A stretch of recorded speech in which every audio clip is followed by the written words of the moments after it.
Hello and welcome po ulit sa Pinay Cooking Lessons. For today, we're going to make beef pares.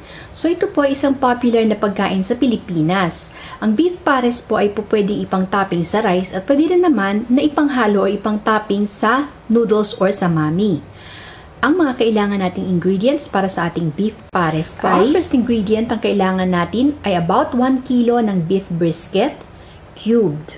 So this is about 1 to 1.5 inches po yung kapal ng ating beef brisket. This is 1/3 cup ng packed brown sugar, 1/3 cup ng dato puti soy sauce, about a thumb size ng ginger, finely minced, 2 pieces ng laurel leaf or bay leaf, 2 whole pieces ng star anise, 1 piraso ng beef bouillon or beef cube. We also need a tablespoon of cornstarch mixed with a little bit of water to thicken the sauce. We also need chopped green onions for garnishing or topping. And of course, kailangan din natin ng water sa pagpapalambot ng ating beef. So yung amount ng water na gagamitin natin will depend kung gaano kalambot or katigas yung beef na gagamitin natin para dito. And salt and pepper to taste. At yan ang mga ingredients na kailangan natin for this recipe. Para sa ating procedure, what I have here is a big wok at dito natin lulutuin yung ating beef pares. So bubuksan muna natin yung ating kalan at hahayaan natin na uminit itong ating wok. So ang gagamitin natin na heat para sa ating wok ay medium high. So kapag mainit na yung ating wok, ilalagay natin yung ating beef brisket.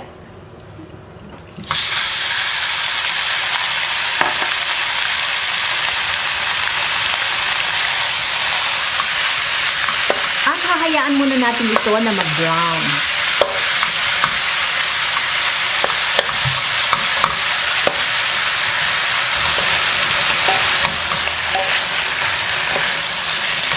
So, hahayaan lang natin na mag-brown itong ating beef on all sides. Yan, so kung nakikita ninyo, nag-brown na yung ating beef. And then, kapag medyo brown na yung beef, kagaya nito, pwede na natin ilagay yung iba pa nating ingredients. So, isama natin yung ating star anise.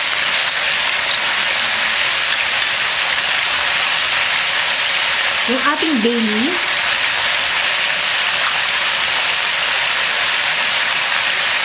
Yung ating minced ginger. Yung ating soy sauce. Lagyan din natin ng pepper. 1 more cube, and water enough to cover yung ating beef.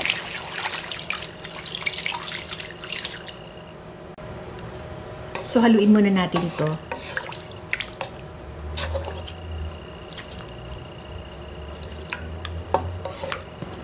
So, hindi muna natin isinama yung ating sugar at saka yung ating spring onions. So, hintayin muna natin ito na kumulo and then babalikan natin to. Yan, so kumukulo na itong ating beef pares. Ngayon kung mapapansin po ninyo, pinalitan ko yung pinaglulutuan natin na wok kanina at tinransfer ko yung ating pinapakuluan sa isang malaking pot. Kasi po wala akong lid na magamit para dun sa aking wok, kaya tinransfer ko to. So ito hayaan lang natin kumulo at mag-simmer slowly hanggang sa lumambot yung ating beef. Ngayon hihinaan po muna natin yung apoy. So, from medium-high, ilalagay natin sa medium, and then lalagyan natin ito ng lid. Kung sakasakali po at maubos yung liquid natin at hindi pa malambot yung ating beef, pwede pong lagyan natin ito ulit ng extra pa na water at hayaan lang natin ulit na kumulo hanggang sa lumambot yung beef natin. Ito po ibabalikan natin once malambot na yung beef. Check muna natin itong ating beef pares.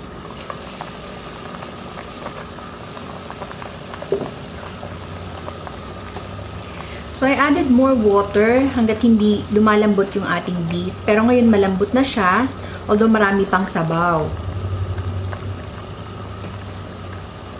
So, now pwede na natin i-add yung ating sugar.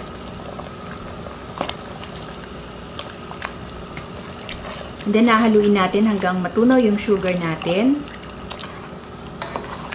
And then, hahayaan lang natin ulit na kumulo ito hanggang sa mabawasan yung ating sauce. So, babalikan natin ito ulit. And then, kapag na-achieve nyo na yung dami ng sauce na gusto ninyo, pwede na natin ito ngayon lagyan ng ating cornstarch na minix natin with some water.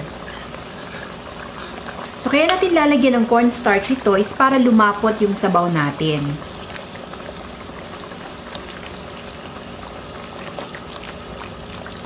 pwede rin na i-adjust ninyo yung lasa ng inyong beef pares. So, kung sa tingin ninyo kulang pa sa alat o kaya naman sa tamis, pwede ninyong dagdagan yung salt o kaya naman ay yung soy sauce o kaya naman ay yung sugar na ilalagay ninyo dito.